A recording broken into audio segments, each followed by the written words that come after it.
Sara released a statement today. Sa mga hindi pa nakakabasa noong statement ni Inday Sara, babasahin ko sa inyo. Ayan. Kung hindi nyo pa nababasa or hindi nyo pa narinig or nakita yung statement ni Inday, let us read it together and let's and then I'll share my thoughts about it. Ayan. So, 2 hours ago, nag-post ang page ni Inday Sara, ni Vice President Inday Sara, ng statement at ang laman ng statement ay ito. Sabi niya, mensahe para sa aking mga kapatid na Muslim. Okay. Ay, yung title niya, yung title nung ni Inday Sara is address para sa mga kababayan nating Muslim. She's talking to them. She's not talking to the entire nation. I do not know what are the undertones here. Okay? But, you know, this is not addressed to the entire nation, but to the Muslim brothers and sisters that we have. Yun yung una kong napansin dito. Sabi ni Inday, sa aking mga kapatid na Muslim, nais kong ipaabot ang aking taus-pusong pasasalamat sa aking mga kababayan na kabilang sa 6 na Muslim tribes mula sa Davao City. Maraming salamat sa aking mga kabatid na Iranon, Kagan, Maguindanao, Maranao, Sama at Tausug. Para sa walang takot na pagpapahayag ng suporta at kagustuhang tumulong para sa kaligtasan ko at kaligtasan ng aking pamilya. Walay pulong nga makahulagway sa akong pagpapasalamat kaninyo. Ngunit sa puntong ito, sadyang hindi ang aking seguridad ang mahalaga, kundi ang kaligtasan ng ating bansa. Remember, when we reacted about the, whether or not, alam ba natin yung iniisip ni Inday? Ganyan, interesado ba talaga siya to consolidate the voice of the people? Kasi, yung isa sa mga criticism kasi sa mga maisog rallies, yung isa sa mga criticism doon is that medyo sabog yung kumbaga, hindi consolidated yung concerns. 'Di ba? Hindi consolidated yung concerns. Of course, nagsimula 'yon sa sa People's Initiative. I think that is the loudest issue or concern na talaga namang in one way or another ay napanalunan rin ng maisog movement kasi na halt yung People's Initiative na yan eh. And then after that there are also other issues that were raised during the maisog rally, and those are beautiful. However, kumbaga parang yung hindi tayo makabuelo ng todo kasi ginuguro-guro yung maisog, inaano talaga, ganyan. And this statement of Inday Sara is very, very important because this will definitely consolidate us. Okay? This will definitely consolidate us. Ayan. So ngayon, okay, so sabi ni Inday Sara, yung pagre-react niya ngayon, okay, after all the things that we've seen, after nung nagkaroon nga ng issue sa kanyang security, in which we saw Inday Sara making a 4-page statement on Romel Marbil, di ba? At yung reaction na yun, it sounds like a woman that is really yung sinagad hanggang dulo.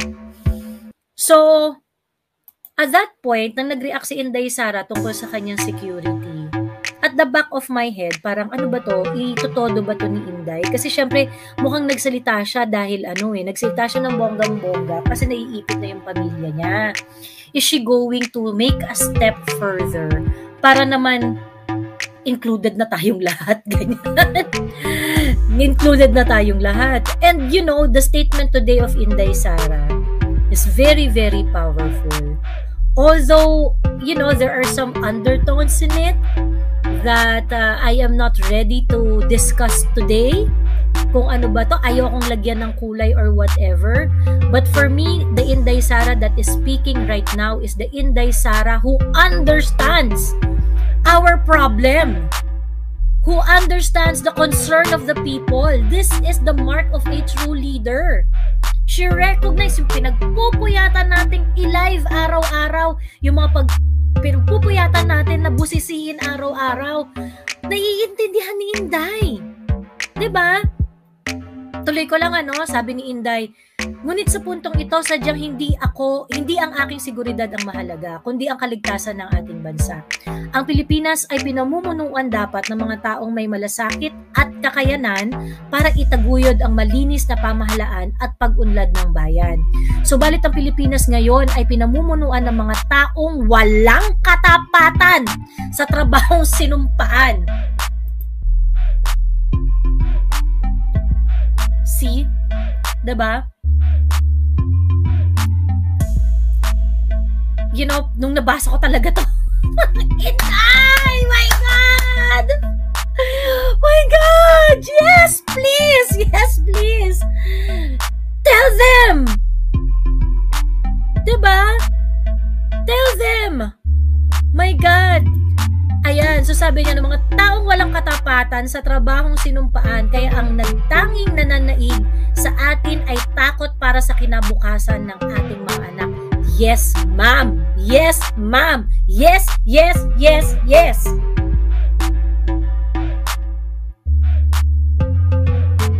Ang Pilipinas bilang isang kapuluan, dinadayo ng bagyo taon-taon. May komprehensibong plano dapat at mga matatag na infrastruktura laban sa kalamidad. Subalit ang Pilipinas ngayon ay may gobyernong umamin na wala man lang tayong flood control master plan.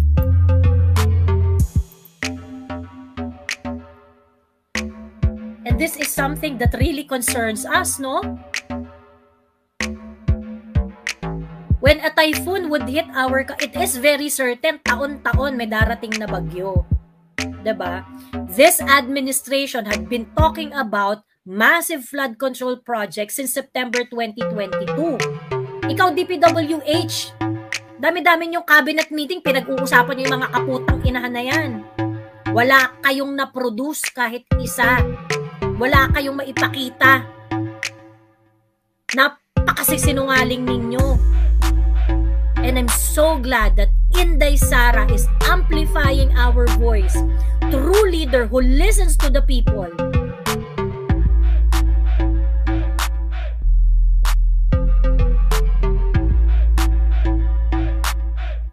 Diba? I think the day has come. Tangina, grabe.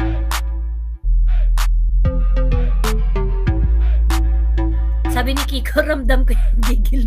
Ay, ano yun? Sabi ni Marisol Suba pala, ramdam ko gigil na talaga si VP Sara, kaya sinabi niya dapat sabihin. Konting ulan nga lang baha dito sa amin sa Parañaque, sabi ni Kiko Dumlao. Ayan. Okay? Ayan. So, kinall out talaga ni Inday Sara tong flood control. Yes, of course, tangina, bilyon-bilyon perang ginagamit nyo dyan. Ang binabudget nyo dyan, and you weren't able to put a dent? Hanggang ngayon, wala tayong laban sa flood? Diba? Hanggang ngayon, wala tayong laban sa bagyo. Ano ba yan? You know, like I said, ang pagtingin dito sa flood problem natin is not about easy zero out yan eh. Of course, babagyo at babagyo, babaha at babaha. Diba? Wala namang dyan eh. Hindi naman natin sinasabing patigilin ni BBM ang bagyo or patigilin niya ang baha. Babaha at babaha ang Metro Manila. Babagyo at babagyohin ang Pilipinas. But you know what? We experience a country that can resiliently deal with the flood problem and the natural calamities. Hindi humihingi ng donation mula sa international community, nakakapag-provide ng tulong swiftly sa mga tao, handa ang lahat ng mga resources ng gobyerno upang sagipin, tulungan ang lahat ng mga nangangailangan sa oras ng kalamidad. We experienced that during the Duterte time. Okay? During nung panahon ni PRRD. And we're not going to accept anything less. The number of people, ang mortality rate ng mga natural disaster when it comes to typhoon drastically reduced during the time of PRRD. That speaks volume sa kahandaan ng Duterte administration pagdating sa kalamidad. Hindi nang hihingi ng pera, hindi nang hihingi ng pera or nang mo sa international community para lang may pang-ayuda sa tao.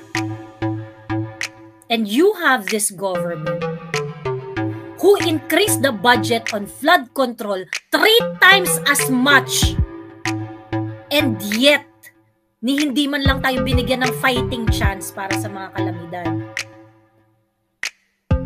Diba? So, thank you, Inday Sara, for pointing that out. Thank you very much. Ayan. Ang Pilipinas, may healthcare system dapat na totoong mapapangalagaan ang kalusugan ng bawat Pilipino at maibsan ang mga gastusing medikal tuwing darating ang sakuna. Subalit ang Pilipinas ngayon ay may PhilHealth na imbis paigtingin ay kukunan pa ng pondo upang magamit sa mga bagay na walang kinalaman sa kalusugan ng tao. Yes! Yes! Yes! Diba?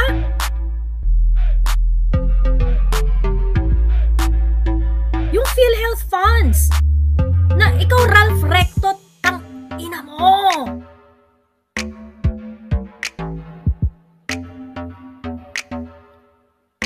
Ina mo para kunin ang pera para sa mga pamilyang walang bayad ng medical services na dapat gagamitin nyo na to para i-improve ang mga medical services na na meron tayo, i-increase ang coverage and things like that. But what did you do, Ralph? You are disgusting. Pati ikaw, Ledesma, putang ina mo rin.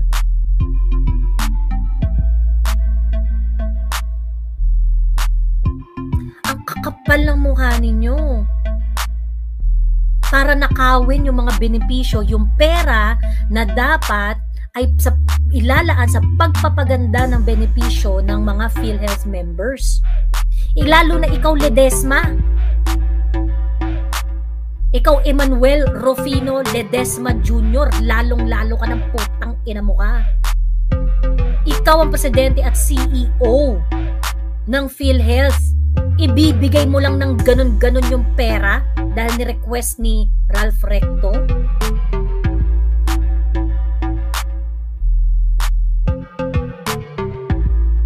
Tang ina nyo po.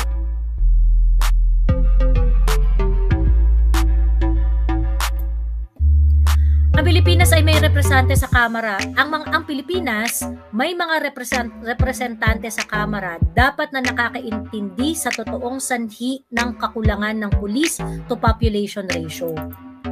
That the shortage is a figure that cannot be solved during our lifetime due to the annually ballooning population and lack of budgetary resources to hire more personnel.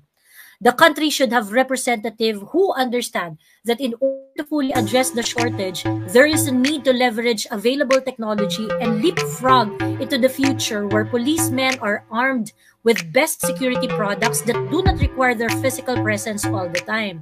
Subalit ang Pilipinas ngayon ay may representante na imbis na magpasa at ng makabagong batas ay nagpupumilit sumausaw sa issue ng iba. And that is that's you. Our Congressman Rida Robles dito sa San Jose del Monte, Bulacan. You are an idiot. You are an idiot.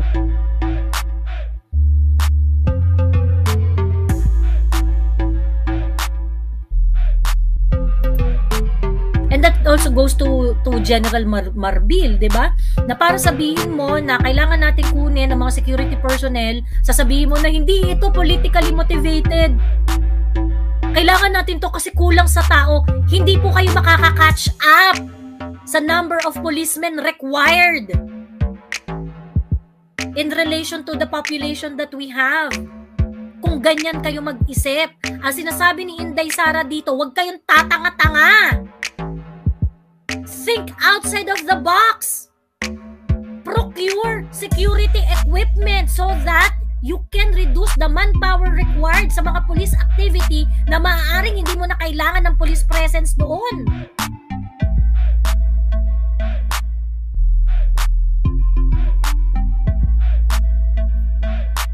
And thank you, Inday Sara, for, for emphasizing kung gaano ka-idiot itong ating PNP Chief of Police.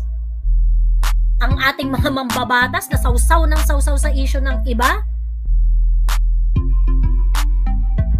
Ikaw, Rida Robles, imbis na nagngangangaw ka sa security ni Inday Sara, gumawa ka ng batas kung paano i-augment ang ating security framework ng Philippine National Police vis-a-vis the number of policemen that we hire every year. Paano to makaka-catch up and how it can provide a legal framework in order to protect the ballooning population year after year.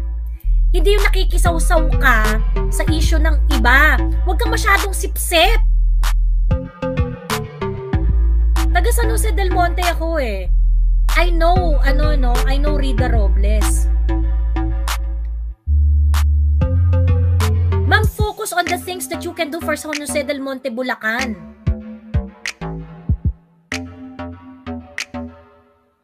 Eh dito nga sa Bulacan, kilala naman kayo na nagdadaot kayo ng mga taong basta hindi nyo kakampi eh.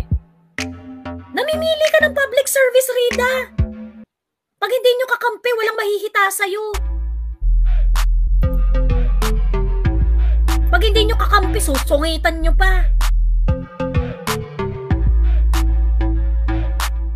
Diba? Saka ka magsalita about maturity kapag kaya mo nang manalo bilang public servant, pagkatapos yung mga kalaban mo ini-include mo sa iyong public service plan, ganyan.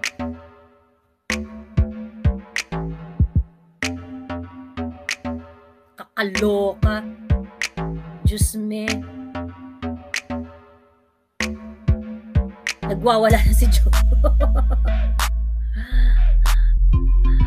Ako masaya lang ako, no? Masaya lang ako kasi kinonsolidate talaga ni Inday yung mga concerns natin. Pinakinggan ni Inday yung mga nirarant natin ng ilang buwan, ilang linggo, na halos 2 taon. Kinonsolidate ni Inday. Nakikinig siya. Alam niya ang nangyayari. At higit sa lahat, napatunayan natin na hindi talaga magmamalo yung pagmamahal ni Inday para sa bayan. 'Di ba? Anyway, ayan.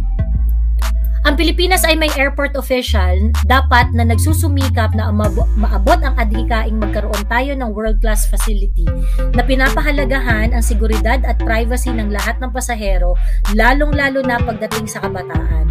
Subalit ang Pilipinas ngayon ay may mga opisyal ng paliparan na tikong bibig ukol sa banta ng seguridad at hindi man lang nagsasagawa ng masusing investigasyon tuwing may banta tulad ng pagsasapubliko ng video footage, flight details at iba pang masiselang impormasyon ng mga pasahero kahit pa ng mga menor de edad. Yan, that's another security issue, Ang Pilipinas bilang isang malayang bansa ay tumitindig dapat laban sa panghihimasok ng mga dayuhan sa ating mga domestic affairs. Subalit ang Pilipinas ngayon ay dali-daling yuyuko at susunod na lamang sa anumang kagustuhan at pangingialam ng mga banyaga tulad na lang ng ICC. Ayan. Katulad ni Boying Rimulya na nagpabarurot na. 'Di ba? Mga pakantot ng mga Amerikano, Gibo Teodoro, Maynard Guevara, and DOJ Secretary Boying Rimulya. Diba? What is this? What is this?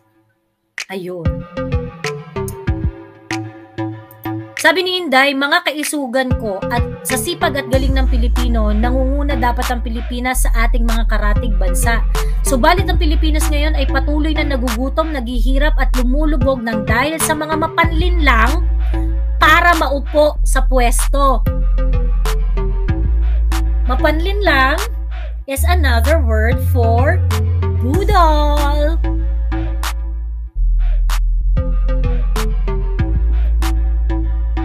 Diba? Galit na si Inday. Diba? Ang puso mo dyan, galit talaga ako! Galit talaga ako, putak ina nitong mga to, diba? Itong mga pakantot na to ng mga Amerikano. Diba? Binababoy niya yung bansa namin, mga putang ina nyo.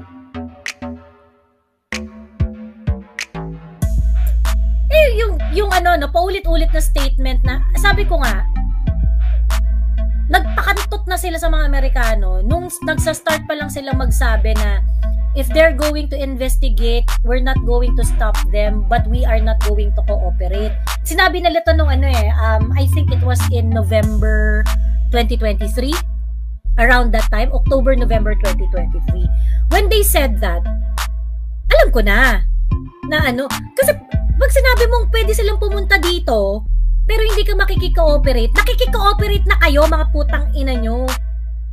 Diba? Nagpapakantot na kayo. Yun nga yung, diba, yan nga yung, kaya nga na-coin namin yung term ni Sas na ulo-ulo lang diba? Diba? Yung ulo-ulo lang. Pagka kayong mag-jowa, nagme-make out kayo, tapos sasabihin ng jowa mo, huwag kang mag-alala, hindi ko ipapasok, ulo lang. Ulo-ulo lang, hindi ko ipapasok.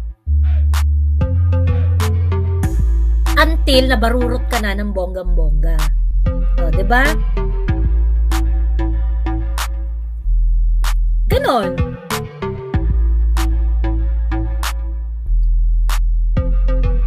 Now, the last paragraph of Inday Sara, sabi niya, no, pagod na tayong makita ang bayan na napag-iiwanan, tinatrato na parang walang halaga, hindi kaaya-aya at sunod-sunuran sa ibang lahi. We Filipinos deserve more than what we are hearing and seeing from the government right now. We Filipinos deserve better. We Filipinos should be the best. Allahu Akbar. Shukran. Sara Z. Duterte, Vice President of the Philippines, August 7, 2024.